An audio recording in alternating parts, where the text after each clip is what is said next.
있습니다. 무엇 전과 무엇 후 그런 말들 많이 하잖아요. 내 인생은 어떤 전과 어떤 후로 나뉩니다. 그러한 말들을 하잖아요. 성모님들도 그렇습니까? 성모님들의 인생에 비포 앤 애프터의 스토리가 있으시겠죠? 당연히 그렇죠? 지난 날을 돌아볼 때 자, 이렇게 비포와 애프터의 삶에는 무엇이 있냐면 터닝 포인트가 있어요. 터닝 포인트라는 계기와 전환점이 있기 때문에 비포에서 애프터로 이러한 결과가 나타나는 거예요.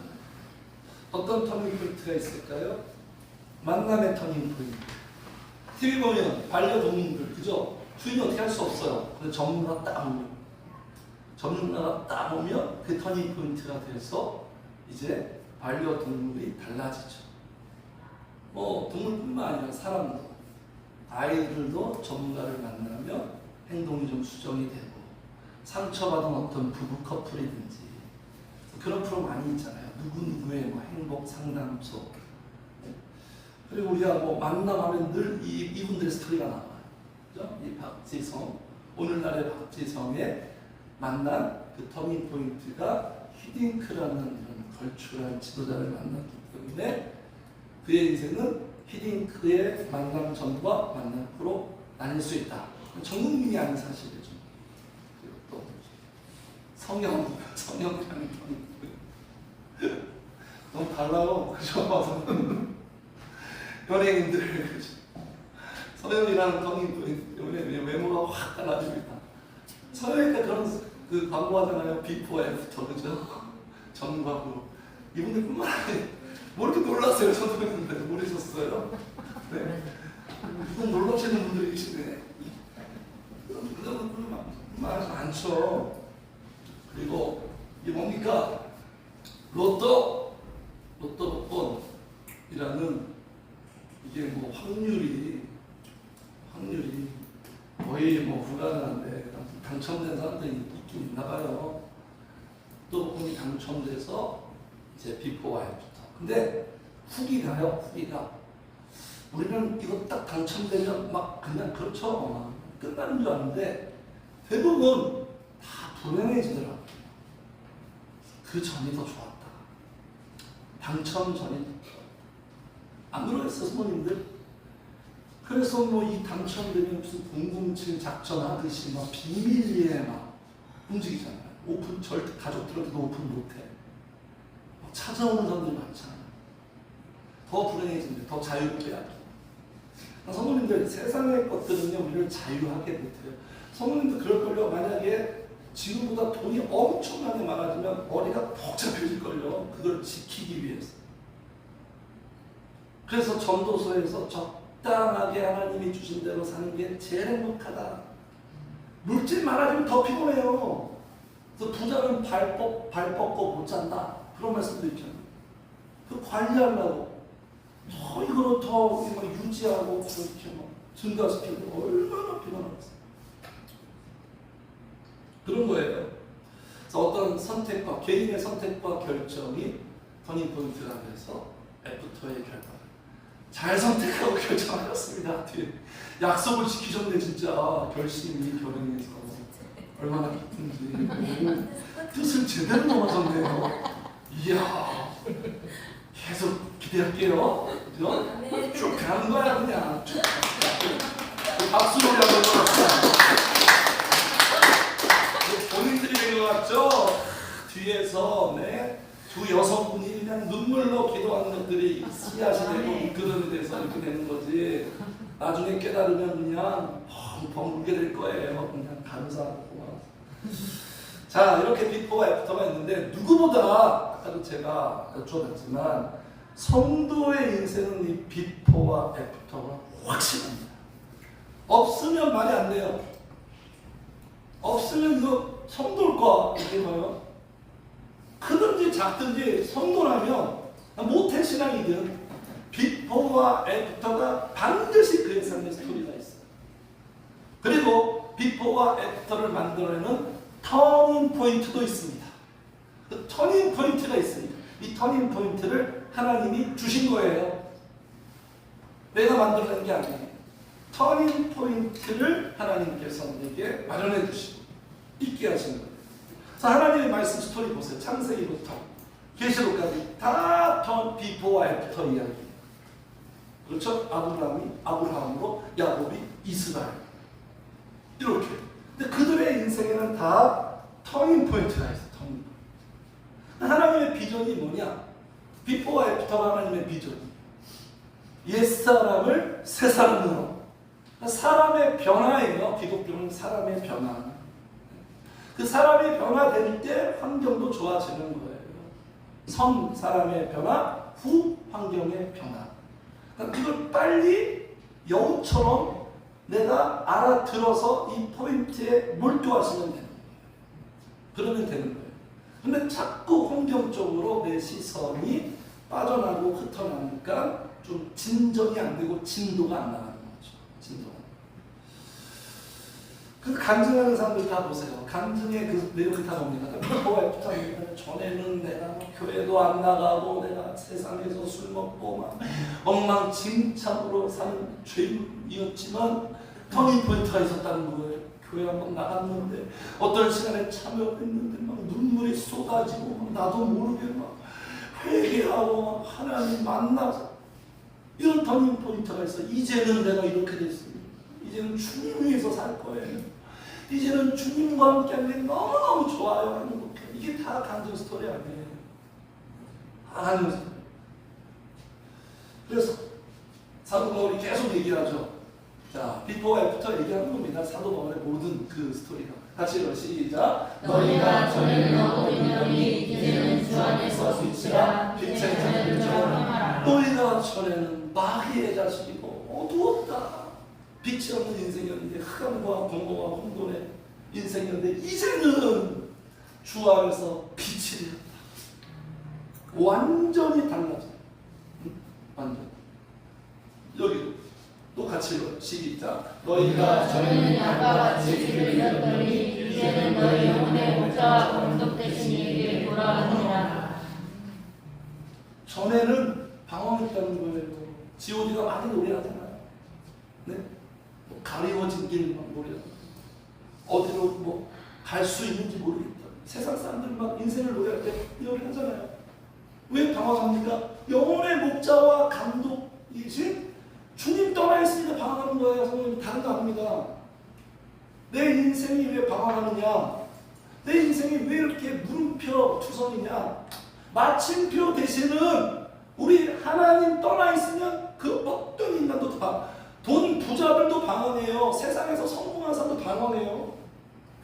세상의 모든 걸 가져도 다 방황하게 되어 있어요.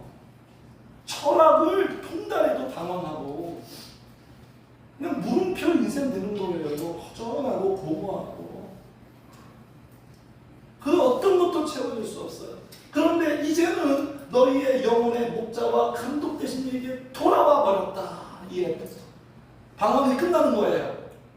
교회 나와서 예수 잘 믿고 은혜 받고 주님 만나면 방황이 끝나는 거예요.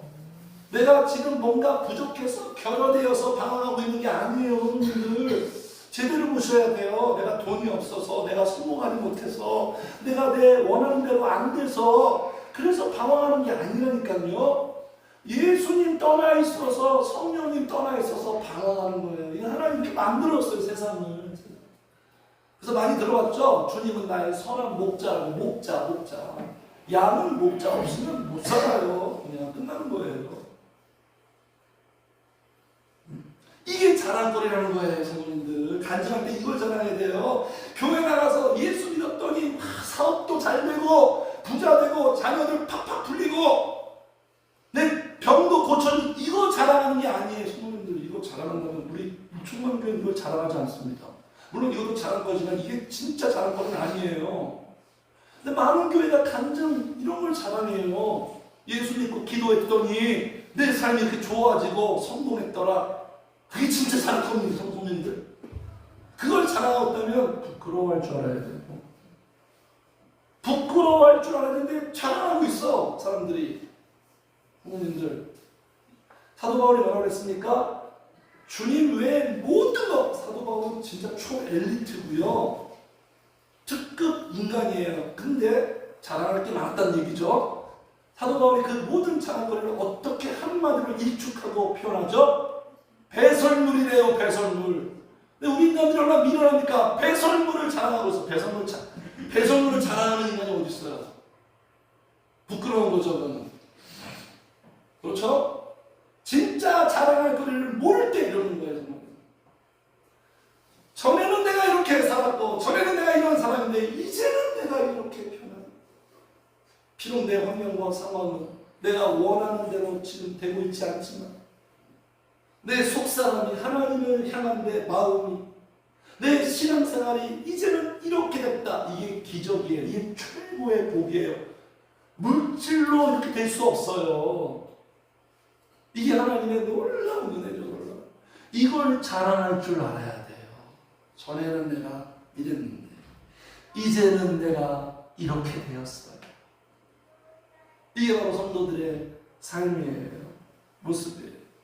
그래서 올 한 해 진짜 이런 비포와 애프터의 삶을 경험하시고 스토리가 있어서 많이 자랑하시기를 축복합니다. 자, 오늘 우리 본문에서 보고 있는 베드로야말로 누구보다도 사도 바울 못지않게 비포와 애프터 그리고 터닝 포인트가 있는 복 있는 사람이었죠.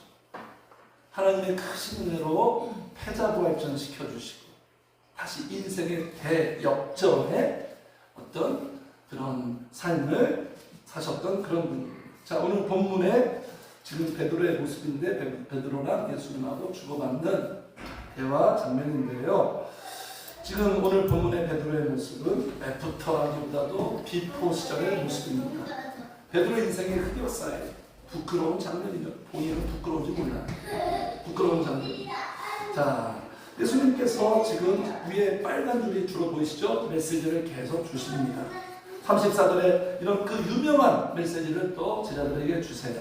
34절 새 계명을 너희에게 주노니 서로 사랑하라. 내가 너희를 사랑한 것 같이 너희도 서로 사랑하라. 35절 같이 시작. 너희가 서로 사랑하면 이로써 모든 사람이 너희가 나를 제자인 줄 알리라. 주님의 메시지는 뭐죠? 서로 사랑하라. 사랑해야 니들이 진짜야. 사랑해야 진짜 제자야.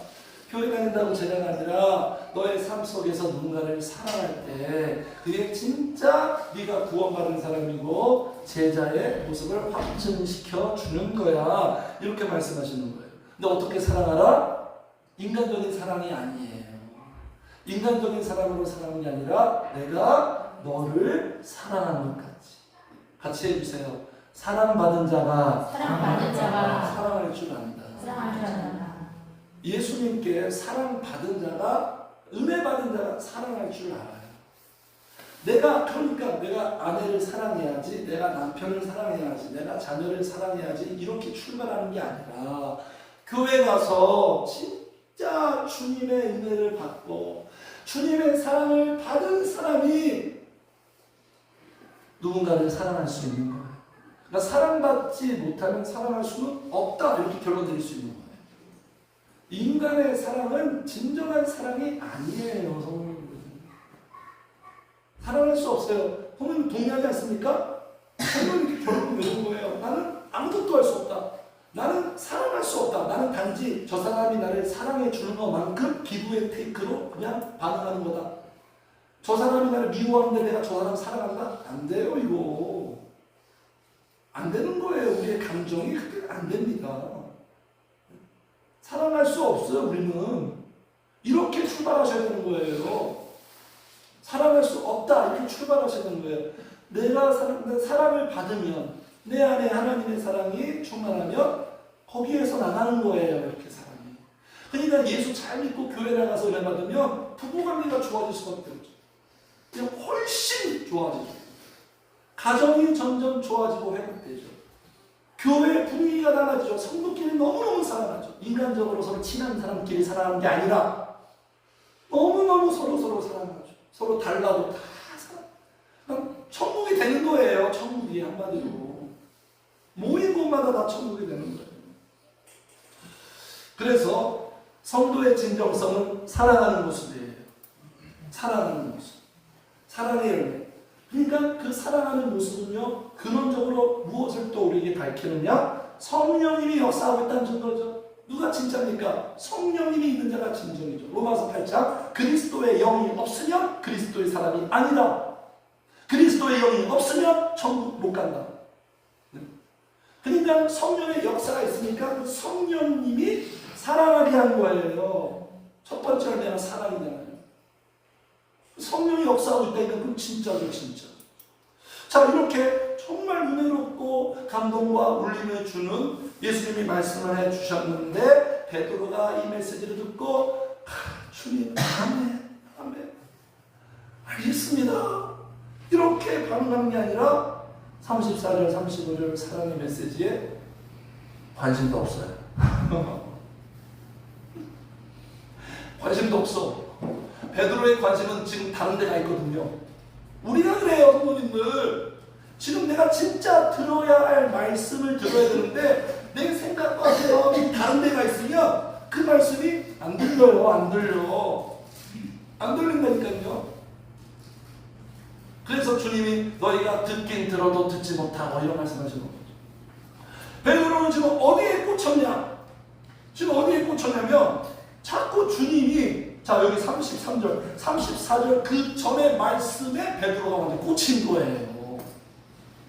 꽂혔어. 33절 같이 읽어 시작. 작은 자들아 내가 아직 잠시 너희와 함께 있겠노라. 너희가 나를 찾을 것이나 일찍이 내가 유대인들에게 너희는 내가 가는 곳에 올 수 없다고 말하고 나지 지금 너희에게도 이르노라. 주님이 자꾸 어딜 가신대.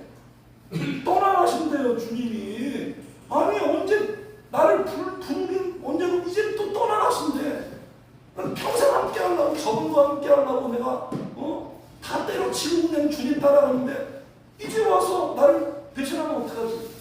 어디서 가신대요. 막 떠나간대. 불안한 거예요. 저분이 떠나가면 내 인생 망했다. 이거 아닌데 내 인생의 계획에는 이게 없었는데 불안해 죽겠는 거지. 베드로가 왜 자꾸 떠난다고 하지? 지켜주신다고 말씀하셔야지. 그래서 심각한 질문하는 거예요. 36절 시몬 베드로가 이르되 시작 주여 어디로 가시나이까. 그 유명한 주여 어디로 가시나이까. 라틴어로 하면 도미네오 커바디스. 자 여기 연륜 있으신 부모님들 여기 성모님들은 커바디스라는 영어를 다 보셨을 거예요. 기독교 고정명화 커바디스. 커바디스가 무슨 뜻이냐? 어디로 가시나이까. 주여는 도미네. 라틴어야. 그러니까 이 구절을 모티브 삼아서 이런 위대한 글자가 나옵니다. 이 내용이 뭐냐면 로마 황제가 막 핍박하니까 베드로가 못 살겠어가지고 견디다 못해 이제 도망갑니다. 도망가는 그 순간에 예수님이 딱 만나요. 그때 베드로가 도미네 커바디스 주여 어디로 가시나이까. 예수님 말씀하십니다. 네가 나의 양떼를 버리고 로마를 향해서 내가 다시 십자가에 죽으러 가노라. 그 주님의 음성을 딱 듣고 베드로가 거기서 다 엎어집니다. 회개하고 다시 유턴에 가서 로마로 다시 돌아갑니다. 간단하게 얘기했지만 이런 내용이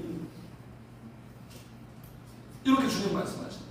자 여기서 베드로가 이 질문하는 게 우리에게 중요한 질문이에요. 이 질문 자체만 본다면 중요합니다. 다시 한번 우리 한번 읽을까요? 시작. 주여 어디로 가시나이까. 이 질문이 왜 중요하죠? 같이 합시다. 주님의 방향이 내가 가야 할 방향이다. 주님이 행선과 동선이 내 인생의 행선과 동선이에요. 그래서 이게 중요한 거예요. 주님이 어디로 가셨는지 그분은 늘 어디로 가셨는지 그분은 어디에서 늘 머무셨는지 주님의 인생의 방향은 어떤 흐름이었는지 이게 우리에게 관심사가 되어야 돼요. 주님의 방향은 방향이고 내 방향은 내 방향이야. 내 마이웨이로 살아가면 이거는 전혀 내 인생의 앞길이 무너지는 거죠. 그래서 성도님들 세상 사람들 그런 얘기 많이 하잖아요. 인문학책을 보면 인생은 무슨 속도와 열심에 의해서 좌우되지 않는다. 근데 속도와 열심을 되게 우리 중시하죠. 속도와 열심이 아니라 방향이에요. 방향. 어떤 방향으로 가느냐에 따라서 열심과 속도가 수반되는 거지. 방향이 틀렸는데 지금 그쪽으로 가면 벼랑 끝인데 길이 없는데 계속 열심히 가면 뭐하냐, 빠르게 가면 뭐해요. 주님의 방향, 성도님들. 그러니까 우리는 세상 방향대로 가는 게 아니에요. 세상 사람들의 모든 방향은 뭐예요? 잘 먹고 잘 사는 거 아니에요. 물질 많이 얻어가지고 육신의 욕구 위해서 한번 멋들어지게 신나게 살아보자. 이게 세상의 방향. 자문이 말합니다. 어떤 길은 사람의 보기에 바른 것 같지만 필경 같이 할다 사망의 길이다. 세상 방향 트렌드 따라가면 다 죽어요. 결과가 다 망하는 거예요. 근데 볼 줄 모르죠. 눈에 보이게 화려해 보이고 좋아 보이고 행복해 보이고 나도 그게 가고 싶은 거예요. 죽는데도 모르고 불나방처럼 그죠? 화려하게 막 반짝반짝 불렀는데 다 들어가는 거예요. 다 들어가는 거예요. 그래서 우리는 주님의 발자취를 따르는 사람들, 다른 길 가는 사람, 다른 길, 주님의 발자취를 따르는. 항상 지금 내가 살고 있는 내 마음의 방향을 점검하고 내 동선을 추적하고 체크해야 돼요. 예수님의 방향과 같은지, 우리 주님처럼 감람산으로 늘 가고 있는지, 우리 주님처럼 하나님의 뜻을 위해서 내가 가고 있는지, 아니면 내가 원하는 대로 살고 있는지. 예배를 통해서 말씀을 들어서 방향 점검해야 돼요. 방향 점검. 부모님들 유턴하셔야 되는 거예요. 유턴. 계속 가면 안 돼요. 빨리 가봤자, 열심히 가봤자 설득이 없어요. 주님이 인도하시는 방향대로 가요. 주님과 함께 복된 길, 광야에 있지라도 하나님 진하게 경험하는 것. 그래서 주님이 어디로 가십니까? 하나님의 뜻을 이루기 위해서 뚜벅뚜벅 걸어가고 계시지 않아요? 그 하나님의 뜻이 뭐죠? 죽으시러 가는 거예요. 죽으시러. 십자가로 지금 향하고 있는 거예요. 자, 그 주여 어디로 가시나이까? 커바비스. 이 질문에 주님이 대답하십니다. 예수님의 대답은 항상 뭐다? 우리 인생의 정답이에요. 예수님의 대답은 내 인생의 정답이에요. 정답은 주님의 대답 속에 있어요. 한번 보실까요? 36절 한 번 더 읽어요. 시작. 시몬 베드로가 이르되 주여 어디로 가시나이까? 예수께서 대답하시되 내가 가는 곳에 내가 지금은 따라올 수 없으나 후에 나오리라. 이런 말씀을 하시네요. 항상 대답을 보면 질문과 좀 안 맞는 것 같아요. 그렇죠? 동문서답하는 것 같기도. 어디로 간다면 어디로 간다 이렇게 말씀 아주 투명하게 해주셔야 되는데 내가 가는 곳에 내가 갈 수 없고 너무 후회는 따라오리라. 한마디로 무슨 말? 지금은 안 된다는 거예요. 지금은 안 된다. 지금은 너 할 수 없고 어림도 없어. 지금은 불가능해. 그런데 희망적이죠. 후회는 돼. 후회는 할 수 있을 거야. 가능해. 따라올 수 있어. 그러니까 before and after를 말씀하시는 거예요. 지금은 틀렸고 후회는 맞을 거야. 이렇게 말씀하십니다. 성도님들, 여기 이 36절 주님의 지금은 후회는 이 말씀 깨달아야 됩니다. 이 말씀 깨달아야 신앙생활 잘할 수 있어요. 신앙생활 승리할 수 있는 거예요. 이 말씀 깨달아야 변화될 수 있는 거예요. 애프터의 삶을 살 수 있는 거예요. 승리할 수 있는 거예요. 성도님, 무슨 말씀인지 감이 오십니까? 감이 오시는 분도 있을 거예요. 제가 이 말씀을 지금 처음으로 하는 게 아닙니까? 베드로가 이 주님의 말씀을 깨달았을까요? 깨달았을까요? 37절 보겠습니다. 같이 읽어요. 시작. 베드로가 이르되 주여 내가 지금은 어찌하여 따라갈 수 없나이까? 주를 위하여 내 목숨을 건너다. 이것만 봐도 성도님들, 주님하고 베드로는 안 맞아요. 그죠? 계속 안 맞아. 맞는 구석이 없어요. 아니 그렇게 말씀을 듣는데도 안 맞아요.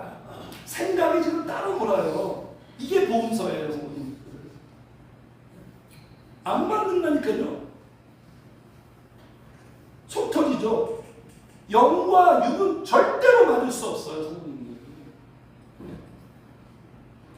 지금 뭐라고 지금 37절에 내 주여, 지금 어떤 지금 심정이고 어떤 감정인지 대략 지금 감정이입이 되죠, 성도님들?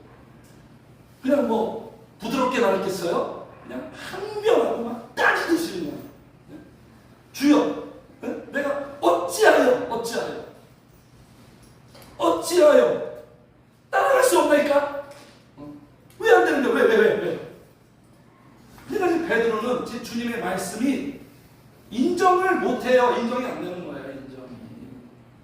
근데 왜 안 되는데요, 내가? 왜 그런 말씀하시죠, 저한테? 그러니까 베드로는 인정도 안 되고 서운한 거예요. 나를 뭘로 보고? 저 베드로예요, 저 베드로. 다 버리고 지금 주님 따라왔잖아요. 나를 뭘로 보고 이런 말씀을 하시죠? 너무 서운한 거야, 지금. 살짝 상처도 받았을 것 같고, 자존심 너무 상한 거, 자존심. 그러면서, 주여, 제가 어떤 마음인지 아세요? 지금 제가 어떤 마음을 가지고 제가 지금 살고 있는 줄 아세요? 알지도 못하면서, 제 진심을 한번 말씀해 드릴까요? 주님? 그러면 어떻게 지금 말해요? 네? 같이 합시다. 엄나이까 다음부터 시작. 주를 위하여 내 목숨을 버리겠나이다. 이게 내 진심이라고요. 주님을 위해서 내 목숨을 버릴 거예요. 작정한 지 오래예요. 한 번도 저는 이 마음을 잃어본 적이 없어요.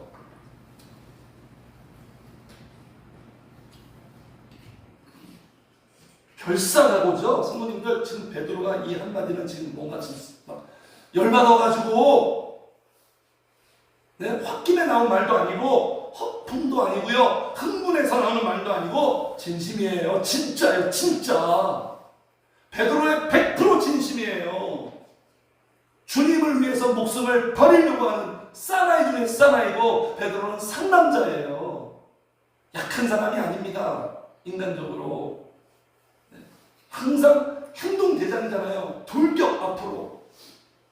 리더와 보스의 기질도 갖고 있고. 그래서 예수님이 이 베드로의 진심 어린, 나를 위해서 내가 죽으려고 하는구나. 이 각오를 딱 듣고 예수님이 감동했을까요? 너밖에 없다.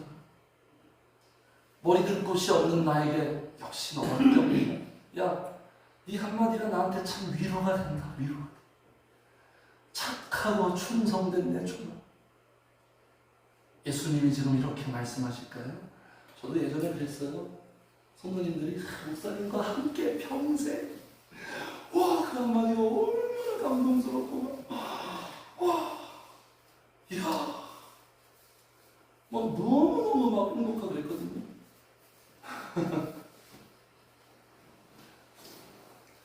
예수님께서 베드로의 진심 어린 고백 듣고 우리 다 잘 알다시피 충격적인 말씀을 하십니다. 충격적인 예고를 해요. 어떻게 하시죠? 38절 같이 읽어요. 시작. 예수께서 대답하시되 네가 나를 위하여 내 목숨을 버리느냐? 내가 진실로 너에게 이르노니 다 보기 전에 너는 나를 믿느니라. 어떤 예고하시죠? 한 번도 아니고 3번 너는 나를 부인할 거야. 배신에 대한 예고나. 이 38절의 충격적인 말씀에 베드로의 귀에 들렸을까요? 이 충격적인 말씀을 듣고 성도님들, 베드로가 수용해서 충격받고, 정말요 주님, 절대 그러면 안 돼. 그래서 막 엎드려서 막 그날부터 밤새도록 기도하고 그랬을까요? 베드로가 이 말씀 듣고 기분만 더 나빴을 거예요. 기분만. 내가 죽겠다는데 뭐 나보고 3번 부인. 기분만 더 나빠. 기분만 2번 죽이는 거예요 지금. 부모님들, 베드로가 내가 주의 목숨을 버리겠나이다. 그리고 예수님은 네가 다 물기 전에, 아침 되기 전에 나를 3번 부인할 거야. 누구 말씀이 현실이 됐어요? 결과로 입증된 거예요. 결과로. 데이터는 누구 말이 진짜 현실이 됐어요?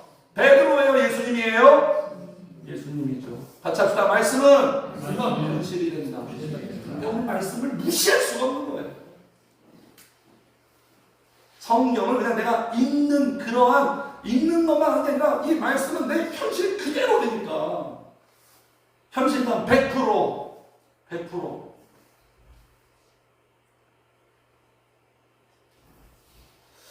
베드로가 지금 왜 이럴까요, 여러분들? 어느 정도 감 잡으셨죠? 감이 오시죠? 베드로는 물 위를 인류 역사상 최초로 전무후무한 물 위를 걸은 남자예요.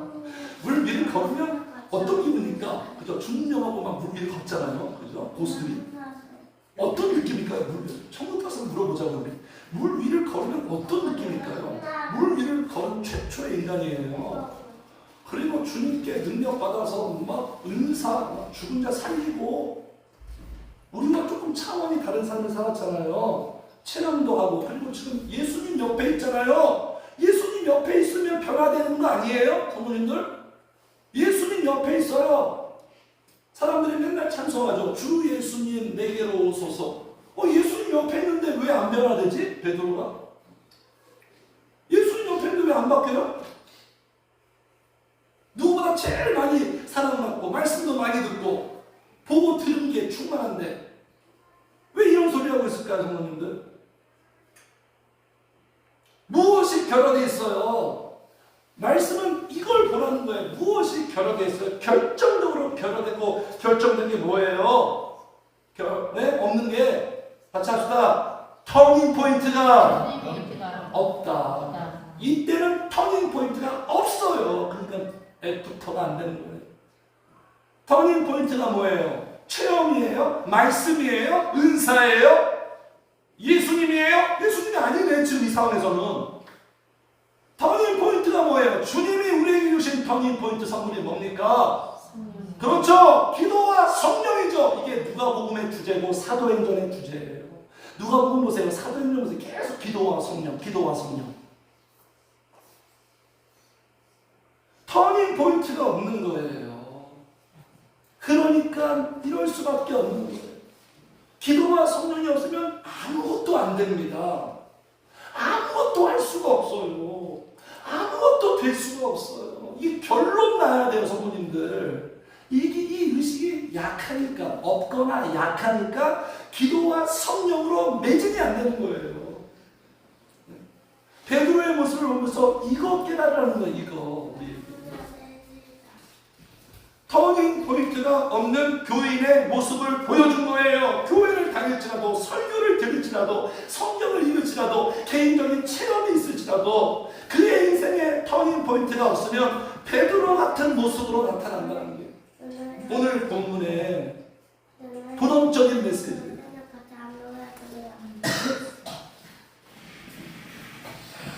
제 목소리보다 은찬이 목소리가 더 좋죠?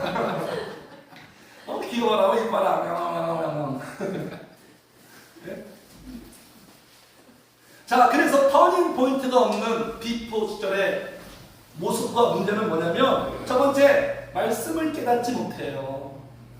성경을 죽으라고 읽어도 그 말씀, 본연의 의도와 의미 발견 못합니다.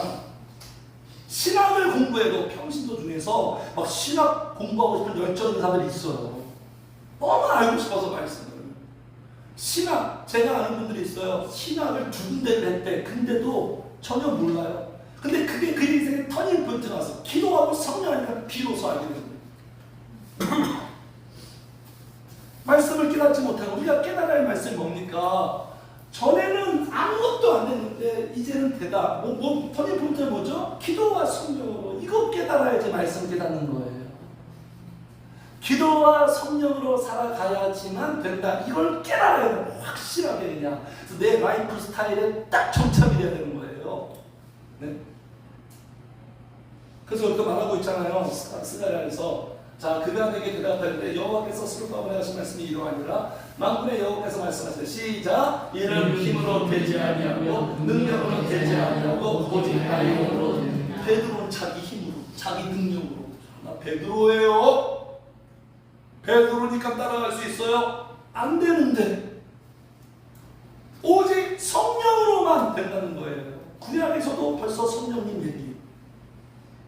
간헐적 메시지. 지성으로 깨닫는 게 아니에요, 성도님들. 지성으로 말씀을 깨닫는 세상 책과 달라요. 내용이 달라요. 영적인 메시지예요. 공부 많이 했다고 깨닫는 게 아니에요.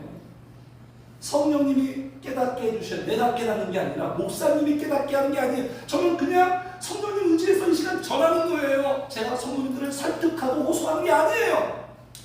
저는 지금 강연하는 게 아니에요. 특강하는 게 아니에요. 성령님이 제 입술에서 나가는 걸 통해서 성령님이 깨닫게 해주는 거예요. 모든 것은 성령님의 역사예요.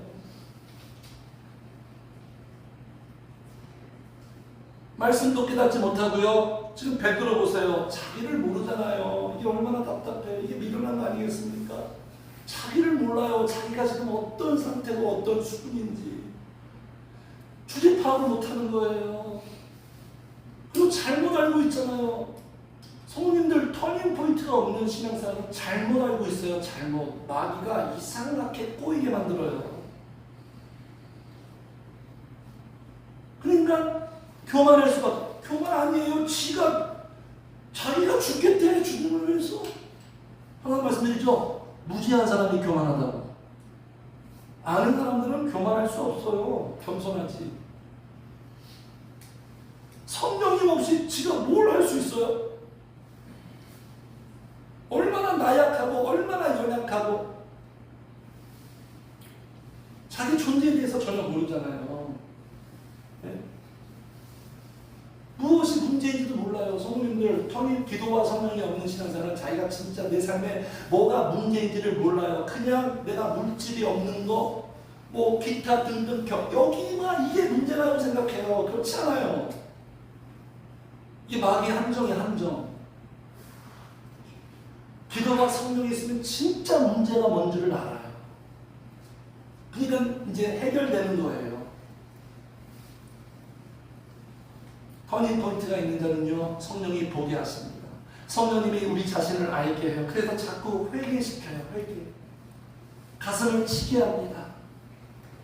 가슴을 쳐요. 이게 진짜 문제구나. 내가 육의 사람인 거. 내가 교회를 다니는데도 정말 은혜도 모르고 주님 만난 것도 없고 이렇게 사는 게 진짜 문제구나. 나를 정면으로 맞닥뜨리게 돼요. 그러면서 변화되기 시작. 애프터로 가는 거예요. 성도님들 올 한 해 이렇게 기도하셔야 돼요. 내 삶의 문제 때문에 기도하지 말고 내 육의 속성 때문에 무너지지 않는 여전히 베드로와 같은 이거를 성령께서 녹여주세요. 무너주세요. 이게 하나님의 비전이 하나님의 비전이 나의 비전이 되어야 되잖아요. 그죠? 우리 맨날 찬양하죠. 하나님의 꿈이 나의 비전이 되고 그게 그 말이에요. 그러니까 말씀도 모르고 자기도 모르니까 그는 어떻게 살겠어요? 다 자신이 하려고 하죠. 지금 보세요. 지가 하겠대 주여. 자기가 여기 보세요. 여기 자 37절 베드로가 이르되 주여 그 다음에 뭐예요? 주여 그 다음에 뭐죠? 이 내가의 힘이 빡 들어가 있어. 터닝 포인트가 없는 사람들의 특징 내가 여기 내가가 아니라 뭐가 들어가야 돼요? 성령님이 나를 도와주시면 내가 주를 위하여 죽을 수 있어요. 그 외에는 못해요. 이렇게 나와야 정상인데 지가 하겠대. 내가 이게 육의 사람들이에요. 네? 내가 가지고 있는 게 뭐 내 물질이 내 권력이 내 능력이 이런 것으로 내가 살아갈 수 있습니다. 그러니까 지금 자기 힘으로 신앙생활 하기 때문에 자기 힘으로 성도님들 신앙생활은요 신앙생활 한다는 건 예수 믿는 것도 기적이고 신앙생활 하는 것도 기적이에요. 인간은 신앙생활을 할 수가 없어요. 우리가 지금 안 되는 걸 하는 거예요. 기적이에요. 교회 나와서 예배 듣고 설교 듣는 게 신앙생활이 아니에요. 진짜 신앙생활. 살아계신 성령님과 함께 동행하는 거. 신앙생활이 아니라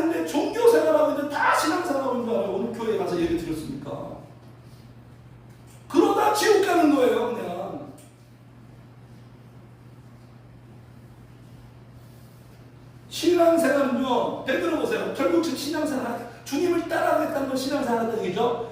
지금 주여 내가, 그 내가가 뭐야? 내 마음이 이렇게 진정성이 있는데요. 자기 마음으로, 자기 의지로, 자기 신념으로 신앙생활 하겠다는 거예요. 터닝 포인트 없는 사람들. 이걸 예수님이 복음서에 강력하게 보여주죠. 누구예요? 유대인들. 자기의. 하나님이 제일 싫어하는 거. 착하고 깨끗하고 도덕적으로 사는데 자기의. 성령님 없이, 예수님 없이. 성도님들, 세상 제일 믿을 수 없는 거 뭐예요? 어떻게 생각하십니까? 세상에서 제일 믿을 수 없는 게 뭐예요? 하나, 둘, 셋, 시작! 사람의 마음이에요. 자신을 믿습니까? 자신을 믿어요? 저는 다 믿어도 정세인이라는 인간 절대로 안 믿어요. 왜? 수없이 배신당했거든요. 내가 이런 인간이구나. 야, 내가 이런 인간이구나.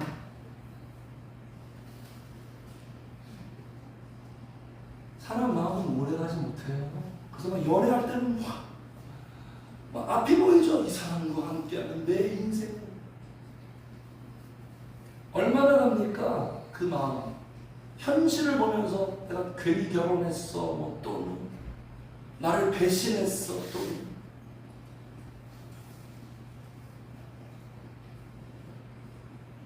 성도님들, 내 마음이 나를 움직입니까? 제가 늘 말씀드리죠. 베드로 보면서 복음서 보면서 이걸 우리가 딱 그냥 확고하게 알아야 돼요. 같이 합시다. 내 마음은 진심은 통하지 않는다. 저 예전에는 몰랐어요. 기도하니까 네가 알겠더라고요. 내 마음과 진심으로 신앙생활 못하고요. 내 마음과 진심으로 주님 따라갈 수 없어요. 주님 말씀하잖아요. 지금은 따라올 수 없다고.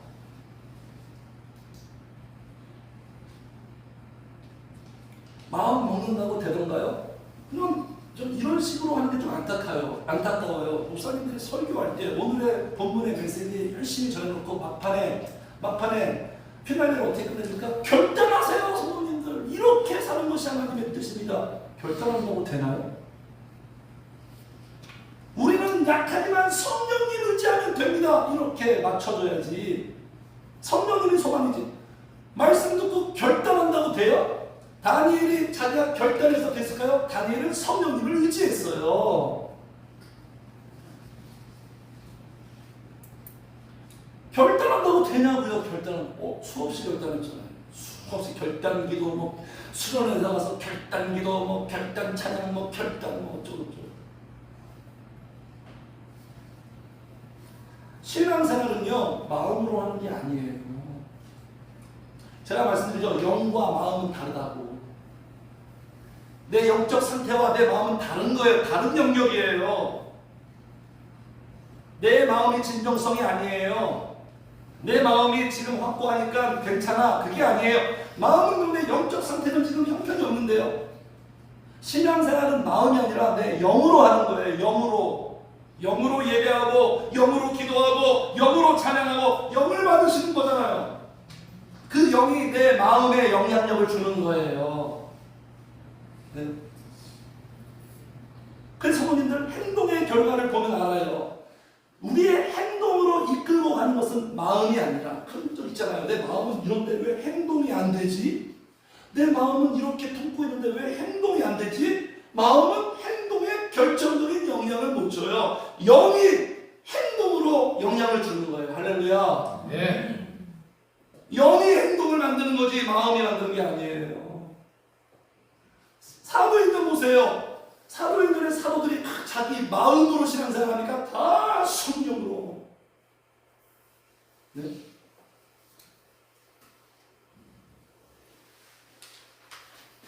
그래서요, 마음으로 신앙생활하면 얼마 못 갑니다. 얼마 못 가요. 지속이 안 돼요. 일관성이 없습니다. 신실하지 않아요. 금방 바뀌니까. 금방 바뀌거든요. 금방. 약해져요. 마음은 약해지고 마음은 사라져요. 사라진다니까요. 안개와 같다 그러잖아요. 그런 말 있잖아요. 여자 마음은 갈대다. 여자 마음만 갈대다. 인간 마음은 갈대. 그래서 이렇게 자기 마음 믿고 신앙생활하는 사람들은 결과는 어떤 결과? 처절한 실패. 성모님들 무엇이 실패일까요? 우리한테 성공하지 못한 게 실패예요? 세상 사람들처럼 어느 정도 그렇게 살지 못하는 게 인생의 나고자인가요? 사업 실패가 실패예요? 대학 못 가는 게 실패예요? 뭐가 실패예요? 뭐가 실패라고 성모님들은 생각하고 있습니까? 이것이 실패예요. 같이 합시다. 네가 나를 부인하리라. 이게 실패. 네가 나를 부인하리라. 예수님 부인하는 사람들 다 지옥 가잖아요.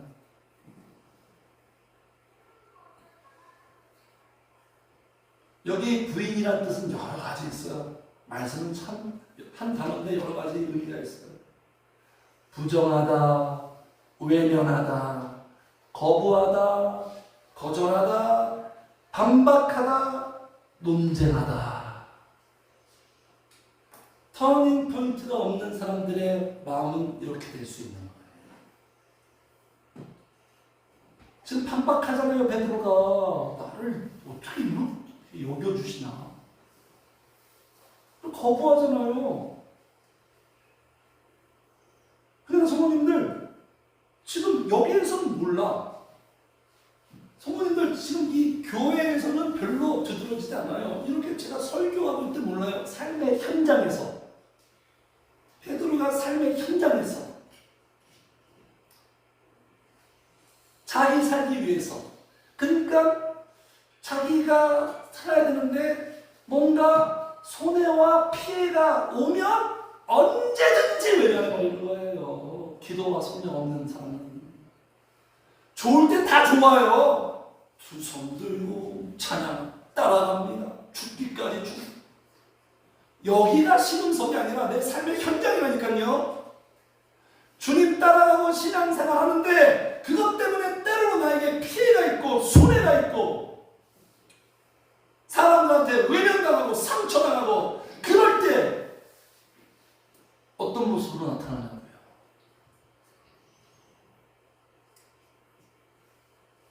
좋을 때는 다 신이 나죠. 좋을 때는 다 주님. 조금만 어려워지고 힘들면 다 부인하고 그냥 자신의 방식을 따라요. 세상의 방식을 왜 따르고 있는 거예요? 우리 예수님을 물질 얻으려고 따르는 거예요? 잘 먹고 잘 살려고 따르는 거예요? 베드로는 주님을 따르는 목적 자체가 잘못된 거예요. 그러니까 배신되는 거예요. 성모님들 만약에 사회생활할 때 성모님들의 신앙 때문에 누군가한테 핍박을 당하고 내 연봉에 문제가 생기고 승진에 문제가 생기고 그러면 어떻게 하실 거예요? 시인할 거예요? 부인할 거예요? 관광 갔어요. 관광 갔는데 생각지도 못하게 극단적인 상황을 만났어요. 멘붕이야. 납치를 당했는데 내가 극단적 어떤 그런 종교 분리주의자들한테 나를 납치해놓고 너 예수 믿으면 내가 죽인다. 딱 머리에다가 여기다 총 겨누고 있어요. 어떻게 하실 거예요? 말도 안 되는 극단적인 상상의 소설입니까?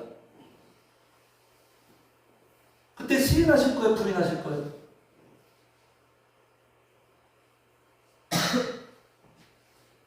그래서 이렇게 하는 거예요. 같이 읽어. 시작. 그들이 하나님을 시기하나 하나님을 부인하니 다른 자여 옥정하지 않느니라여 모든 사람을 교회 다니면서는 맨날 시인해. 그냥 행동으로 부인한다는 거예요.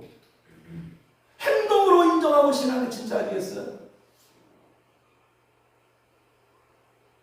터닝 포인트가 무너지고 터닝 포인트가 없으면 다 베드로 짱 나는 거예요. 성도님들. 저 그렇게 살아왔어요. 지난날 터닝 포인트 없을 때. 교회에서는 막 청년부 고등부한테 누구보다도 하나님 예찬론자죠. 행위에서는 다 부인하고 월화수목 금토에서는 다 부정하고 내 마음대로 살아버리고. 제가 터닝 포인트가 없을 때 제 비포 시절이 그랬어요.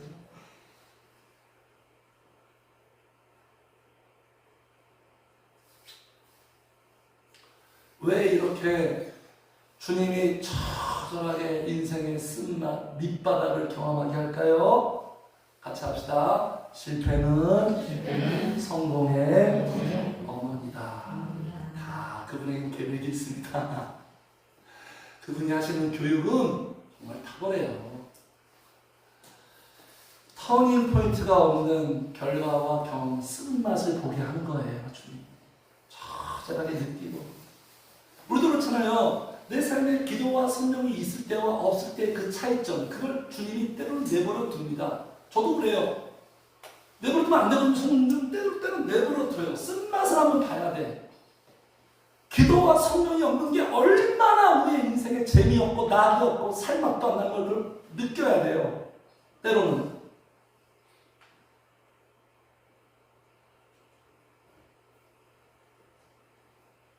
쓴맛 밑바닥을 경험한 거예요. 그래가지고 전심으로 터닝 포인트의 삶으로 돌아오고, 전심, 안 되는구나. 나는 안 되는구나. 나는 처절한 성령님 없이면 기도 안 하면 난 안 되는, 아무것도 안 되느냐. 그래서 이렇게 되게 만들려고. 같이 읽어. 시작. 여자들과 예수의 어머니 마리아와 예수의 아버지와 더불어 마음을 같이 하며 실패하고 절망한 자만이 이렇게 기도하지, 절망하고 실패하지 않은 자가 이렇게 기도하겠어요. 성도님들, 이게 어떤 기도예요? 죽자 사자 하는 거예요. 성령님 안 만나면 죽겠다. 지금 여기에서 언제 체포당할지 몰라요. 당시에 국정원이 그냥 제자들을 체포하려고 쫙 깔렸어요. 근데 기도를 어떻게, 기도 소리 나가면 죽는데. 목숨 걸고 기도한 거예요, 성도님들.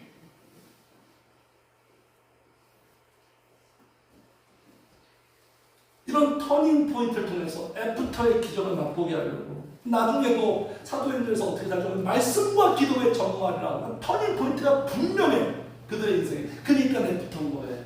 터닝 포인트 없이 애프터는 없어요. 절대로 없어요. 그냥 비포 시절에서 계속 교회 다니면서 비포.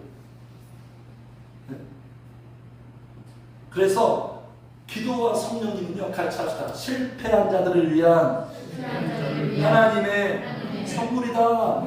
저 같은 사람, 우리 같은 사람이 얼마나 이게 희소식이에요. 신앙생활 착실하게 잘하는 자들에게 주시는 게 아니라 처절하게 쓰러지고 실패하고 그런 자들에게 주신 선물이야. 너 교회 나와. 교회 나와서 성령님 찾아 기도하면 돼. 놀라운 기적을 맛볼 거야. 변화될 거야. 전화이고 시키려고, 합력하여 선을 이루려고. 그래서 주님 말씀하시잖아요. 여기 마지막 이제 한 줄평 보겠습니다. 후에는 따라오리라. 애프터, 터닝 포인트가 있는 기도와 성령님이 있는 그 이후에는 나를 따라올 수 있다. 진짜 이 말씀 됐어요, 안 됐어요? 됐죠. 예수님의 제자들 다 주님 따라갔어요. 다 순교했어요. 이 겁쟁이들이 다 자발적으로 순교했어요. 이게 말이 돼요? 그들은 뭐 목숨이 2개예요, 3개예요? 목숨 비하지 않는데 그들의 마음이 순교한 게 아니라 성령이 그들을 사로잡았어요. 성령이 그들을 영적인 사람으로 세웠어요. 영으로 한 거예요. 영으로 주님을 따라가는 거예요. 같이 합시다. 영으로 성령으로 주님을 따라간다. 그래서 기적이 나타났죠. 기적이 뭐죠? 내가 할 수 없는 걸 하는 게 기적이에요. 베드로가 할 수 없는 게 뭐죠? 주님을 위하여 목숨을 버리겠나이다. 나중에 진짜 부끄러웠을 때 내가 어떻게 그때 그 말을 했을까? 근데 성령, 기도하고 성령의 사람이 되니까 진짜 주님을 위하여, 자기를 위하여 살지 않고 주님을 위하여 진짜 목숨을 버리게 되는.